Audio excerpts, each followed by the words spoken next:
Môžeme. Môžeme. Môžeme ísť na to, Môžeme Tomáš. ísť na to. Milí poslucháči, vítajte pri počúvaní našej novej podcastovej rubriky Spoznať svojho učiteľa, v ktorej si postupne predstavíme pedagógov našej školy. Našim prvým hostom je pani učiteľka Adela Trusková. Vítajte, pančelka. Tomáš, ahoj. Ďakujem veľmi pekne za pozvanie a som veľmi rada, že môžem niečo povedať o sebe. Dúfam, že vás nesklamem, že neviem, aké máte očakávania. Je to pre mňa tiež taká nová skúsenosť. Koncept máme vlastne taký, že pančelka dostane 10 otázok, 5 otázok bude stabilných, to znamená, že ich dostane ako pani učiteľka, tak každý ďalší host, ktorý príde po nej. No a potom bude nasledovať 5 otázok adresovaných priamo pani učiteľke. Môžeme ísť na to? Môžeme, tak ja som aj zvedavá a veľmi si to vážim, že ste ma pozvali do svojho štúdia. Takže, moja prvá otázka, pani učiteľka, na vás je, čo pre vás znamená byť učiteľom? Čo pre mňa znamená byť učiteľkou? Tak je to nie ľahká otázka na zodpovedanie. Musím chvíľu nad tým porozmýšľať a teda ako prvé mi napadá, že naozaj ja som chcela byť učiteľkou už keď som bola malá. Môže to znieť ako také klišé, možno na jednej strane, ale je to tak, keď ako naozaj som vždy chcela učiť slovenčinu, tá angličtina sa k tomu pridala potom trochu neskôr, až na strednej škole, ale určite som veľmi dlho chcela byť učiteľkou slovenčiny, pretože ako dieťa som veľmi rada čítala. Potom po vysokej škole sa tá cesta trošku zmenila, takže ja som sa venovala chvíľu vedeckej práci, išla som na doktorandské štúdium, robila som si doktorát zo slovenskej literatúry a takže nešla som tým smerom, ako ma to ťahalo od detstva. Potom som chvíľu aj učila v jazykových školách. Bola som aj prekladateľkou. No ale nakoniec som sa teda k tomu vrátila, k tomu, čo som chcela robiť ako dieťa a myslím, že som sa dobre rozhodla. Že pre mňa byť učiteľkou znamená, že môžem robiť to, čo ma naozaj baví, a naplňa ma to. Tá práca je veľmi rôznorodá, vôbec nie je jednotvárna a ja sa veľa učím od mojich študentov a za každým im to hovorím, že možno ešte viac ako oni odo mňa niekedy. A prišiel po tej vašej, teda, ako ste hovorili, že ste najprv chceli byť učiteľkou, potom ste robili mnoho iných vecí a potom ste k tomu prešli. Bol tam nejaký výrazný zlom, kedy ste si povedali, aha, že predsa len sa k tomu vrátim, alebo to prišlo tak pozvoľne, prirodzene? Tak boli to aj také pragmatické dôvody, že my sme sa po nejakom čase z Bratislavy vrátili do Popradu. Bola som na materskej dovolenke a potom, keď som si hľadala prácu, tak teda to školstvo bolo teda taká možnosť, ktorá mi vyhovovala aj z časových dôvodov. Ale ako našla som sa v tom naozaj, že je to práca, ktorú chcem robiť, ktorá ma baví. A na starom Gimply je to ešte veľmi fajn, alebo je to ešte, proste sa mi páči o to viac, že sú tu ľudia takej mojej krvnej skupiny a cítim sa tu veľmi dobre. Stretli sa vaše predstavy o povolaní učiteľa so skutočnosťou? Ach, tak. Ale áno, myslím si, že sa stretli, že tá práca, ako som povedala, už je zaujímavá v tom, že nikdy to nie je rovnaké. Každý rok, aj keď učím už nejaký čas, dlhý čas, tak za každým je to iné, pretože tie triedy sú vždy iné, vždy stretávam iné skupiny, iných ľudí. Je to veľmi také zaujímavé. Je to práca s ľuďmi, ktorá je veľmi náročná, ale ja si stále myslím, neviem, či úplne odpovedám na tú tvoju otázku, ako dosť ma mrzí, že to postavenie učiteľa u nás je možno trošku také podceňované a my sa asi budeme ešte aj rozprávať o tom Fínsku, kde som ja bola. Tam je napríklad učiteľ naozaj medzi 3 top povolaniami, ktoré si žiaci volia, ktoré si študenti volia. U nás to tak nie je. Ľudia možno sa na to pozerajú teda niekedy tak cez prsty občas, čo ma veľmi mrzí. Ale ja si myslím, že je to jedno z najdôležitejších povolaní a asi aj najkrajších a každý, kto môže, by mal učiť v nejakej fáze svojho života, odovzdať to, čo má, to, čo sa naučil kedysi. No ale ako ste hovorili, je to práca, ktorá zo sebou prináša určitú psychickú záťaž, nepochybne. Ano. Ako ju ventilujete? Ako ventilujem psychickú záťaž?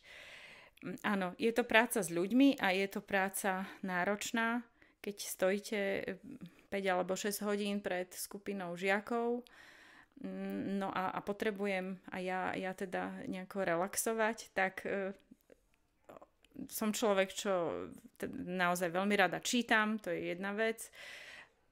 Moji priatelia, to sú taký relax pre mňa, že sa stretávame, chodíme spolu sa porozprávať. Moja rodina, samozrejme, to je taký stabilný bod pre mňa. Príroda a to, že môžem byť vonku, preto sme sa aj vrátili do Popradu kvôli tomu, že aké tu je prostredie a to je proste pre mňa spôsob, ako sa nabíjať energiou, chodiť vonku, chodiť do prírody, na turistiku, lyžovať a aj cvičiť, aj do posilovne a teda pohyb, určite pohyb je pre mňa spôsob, ako relaxujem. Ako povedal Ján Kolár, slovenský básnik, slávny slovenský básnik, romantický, tak kto chce žiť, nech sa hýbe. A to je teda zo Slávy dcery, taký citát, ale naozaj ja si myslím, že ten pohyb je základ. Aj rast v živote, ale vôbec hýbať sa a posúvať sa ďalej. Je niečo, čo by ste chceli, aby o vás vaši žiaci alebo kolegovia vedeli, ale nevedia to? Tak možno sa to nezdá, ale ja som dosť veľký introvert a svoje súkromie a svoj osobný život si veľmi strážim a asi nie som veľmi človek do tejto doby sociálnych médií a sociálnych sietí. Nerada sa prezentujem, ani toto nie je pre mňa ľahké. Možno by som chcela, aby vedeli, že a oni to asi vedia, že toto, čo robím, že ma baví a že na starom Gimply sa cítim veľmi dobre. To radi počujeme. Dobre, teraz prejdeme na tú sekciu otázok, ktoré budú priamo vám na mieru. Tak to znie. Tak môžem povedať. Vidím, Tomáš, že si študoval, že si sa pripravoval na rozhovor. Vy ste to už načali, že vy ste na starom Gimply pomerne nová tvár. Ako to tu, teda, vravíte, že ste spokojná, ale ako to tu predsa len vnímate, ak to nepochybne porovnávate určitým spôsobom so svojimi predošlými spôsobiskami? V čom je to pre vás nové, iné, možno lepšie, v niečom horšie? Áno, tak ja som tu teraz druhý rok a keď sa ma pýtaš na túto otázku, tak mi napadá viac odpovedí. Sú tu ľudia, ktorých pokladám za také spriaznené duše. Kedysi na gymnáziu moja slovenčinárka bola pre mňa aj takou mentorkou. Ona prišla v 4. ročníku, našom maturitnom ročníku. No a ja som sa s ňou po rokoch stretla, keď som sa vrátila do Popradu a začala som učiť slovenčinu, ale na inej škole. A bola to Zuzka Suchá. No a potom teda zase ja som išla ešte na materskú dovolenku z toho predchádzajúceho pôsobiska. No a nakoniec nejako osud ma priviedol sem a tu som sa teda zase stretla s jej manželom, s Zdenkom Suchým. Takže možno, ako aj oni hovoria, že to všetko, možno existujú také veci, že nie sú celkom náhodné, aj keď ja som človek, čo má rád fakty a je racionálny. Ale možno sú nejaké také veci, že teda niektorých ľudí proste stretnete a tak napríklad Zdenko je naozaj človek, ktorého veľmi si vážim, že som ho stretla a takých ľudí je tu viac. Tak a možno som trošku odbočila, ale chcem povedať, že vážim si tu mojich kolegov slovenčinárov, veľmi som šťastná, že tu sú kolegovia angličtinári, s tými som najviac. Ľudí z vedenia školy, takisto, mojich študentov, skvelých, s ktorými aj z minulého roka, aj zo seminára, s ktorými som v kontakte. Jeden kolega mi povedal, že starý Gimpel, ale to bolo v inej súvislosti, že starý Gimpel je taká X5 medzi školami. na Slovensku. Ale bolo to v inej súvislosti, v takej, že sme si hovorili, že by sme chceli, aby aj iné školy boli také, aké je to tu a aby možno menej privilegované deti, alebo teda mali rovnakú šancu. Neviem, je to tu dobre z mnohých hľadisk, ale ja to vidím ako učiteľ, vidím, ako funguje dobrá organizácia, že sú tu krúžky, že sú tu veľmi šikovní študenti. Tak ako to vidíte vy? Zase aj to by ma zaujímalo. Niekedy, možno toto je taká vec, že na tej predchádzajúcej škole, kde som bola, ktorá bola oveľa menšia, že tak som viac videla do toho, že ako to vidia aj tí žiaci, že tá spätná väzba bola taká jasnejšia. A tuto je to možno až tak neviem, že sú ľudia uzavretejší. Tak ako to vidíte vy? Osobne si myslím, že tam je dôležitý ten vzťah žiak-učiteľ, že do akej miery je posunutý do tej autoritatívnej úrovne, že či je ten učiteľ, teda či na toho žiaka pozrie veci z pozície toho nadradeného človeka, tej autority, alebo či je ochotný k nemu pristupovať nejakým spôsobom aj ako priateľ, možno ako ten mentor, ktorého ste spomínali aj vy. A potom aj ten žiak ho vníma troška inak, že ho neberie ako iba učiteľa, niekoho, koho sa môže možno aj báť nejakým spôsobom, ale je to pre neho v prvom rade človek, na ktorého sa môže obrátiť. Nie len keď má vlastne nielen problémy, ale nielen veci, ktoré sa týkajú školy, ale aj veci, ktoré sa týkajú jeho osobného života. Môže ich s nimi prediskutovať, porozprávať sa, opýtať sa na kopu iných vecí, že ten učiteľ sa akoby stával jeho priateľom a vtedy aj tá atmosféra sa vlastne mení nielen v tom vzťahu, ale aj celkovo v kolektíve. Možno v nejakom tom kolektívnom nevedomí s starokým pláckom. Áno, už ako budúci psychológ si začal hovoriť o nevedomí. Ale asi to vnímam tak podobne, ako si povedal ty, že pre mňa je naozaj podstatný ten rešpekt, ale vzájomný rešpekt k študentom, ku kolegom a aby to tak bolo obojstranné. Teda to si myslím, že je podstatné. No a vy viete porovnať fungovanie škôl jednak vo Fínsku, o čom sa budeme rozprávať neskôr, ale vy ste pôsobili svojho času aj ako lektorka slovenského jazyka na Londýnskej univerzite, na fakulte, ktorú zakladal ešte Tomáš Garrigue Masaryk, ak som sa správne dočítal na internete. Áno. To ma potom opravíte, keď tak. To neviem o tom ani. A ako ste sa tam dostali? Aha. A tak je to už dosť dávno. Ja som išla po vysokej škole teda na doktorandské štúdium do Ústavu slovenskej literatúry Slovenskej akadémie vied. No a keď som končila to doktorandské štúdium, tak bol konkurs na lektora a teda na lektora na University College London a teda prešla som tým konkurzom a takto som sa tam dostala. Áno. A bol to skvelý rok, plný skúseností a bolo to veľmi zaujímavé. Tá škola sa volá Škola východoeurópskych štúdií a boli tam lektori z celej východnej Európy a niektorí zo študentov študovali aj slovenčinu. A ak sa vrátim ešte k tomu vášmu pôsobeniu v Slovenskej akadémii vied, v tej Ústave slovenskej literatúry. V čom tam spočívala vaša práca? Tak Ústav slovenskej literatúry je pracovisko, ktoré sa zaoberá literárnou vedou, literárnou históriou, teóriou literatúry, kritikou. No a mojou témou bola medzivojnová literatúra a konkrétne próza Mila Urbana. Takže to bola moja doktorandská práca. A ovplyvnila táto vaša skúsenosť, vaše vnímanie literatúry celkovo, alebo váš neskorší spôsob výučby literatúry?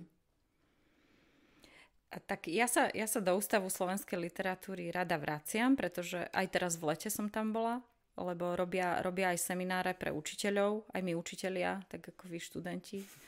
Musíme neustále študovať a teda posúvať sa ďalej a tiež máme teda svoje semináre a kurzy, na ktoré ešte chodíme. No a či ma to ovplyvnilo? Myslím, že áno, že to proste to doktoránske štúdium zase išlo do väčšej hĺbky ako to magisterské a ako keby človek tak trošku začínal aj odznova a naozaj si musel veľmi veľa študovať a čítať a asi ten pohľad na literatúru je iný, ale neviem, či už nie som niekedy až taká príliš preškolená a študenti si nemyslia, že to je už také príliš náročné alebo teoretické. Oni musia povedať. Ono potom nepochybne určitým spôsobom prenášate aj tú lásku k tej literatúre tým študentom a ono to pán Suchý hovoríva, že ak aspoň polovica a jeden, takto, ak aspoň, to strihneme potom. O 51%, 51,9%, také niečo? Ak polovica a jeden ešte sa priklonia na jeho stranu, že vtedy vyhral. Že nepotrebuje všetkých, ale stačí iba takú tú tesne nadpolovičnú väčšinu a vtedy vraví, že to je to, prečo tú prácu robí, že pre tých ľudí, aby sa to niečo zobrali. A ak sa bavíme o tej literatúre a tej lásky k literatúre, tak vy ste mi opakovane spomínali, že by ste chceli založiť u nás na Starom Gimply nejaký čitateľský klub, v ktorom by sa stretávali žiaci, ktorých spája láska k literatúre a ku knihám. Ako by ste si predstavovali fungovanie takéhoto klubu? Spomínala som to. Ja sama chodím do 2 takých klubov a myslím si, že by to bolo veľmi fajn. Ja si myslím, že keď sa čítajú knihy, tak je to najlepší spôsob, ako sa brániť akémukoľvek extrémizmu v spoločnosti. Ja to asi vychádzam z blogov alebo úvah Evy Borušovičovej, ktorú myslím, že som videla aj pána Suchého, že číta rovnakú knihu, ale to je zase náhoda, alebo možno aj nie, že čítame teda knihu, ktorú ona napísala. A ona hovorí sama o tých čitateľských kluboch, že proste to čítanie a tie rozhovory o knihách je naozaj jedna z takých najlepších vecí, aká môže byť. Že sa takto ľudia z rovnakej krvnej skupiny stretávajú, takže je to veľmi fajn. Tak ja by som si to takto predstavovala. Ešte musím teda vymyslieť, ako to urobiť a spropagovať, ale chcela by som, aby sme sa spolu dohodli na nejakej knihe, ktorú by sme prečítali a potom sa o tom rozprávali. No.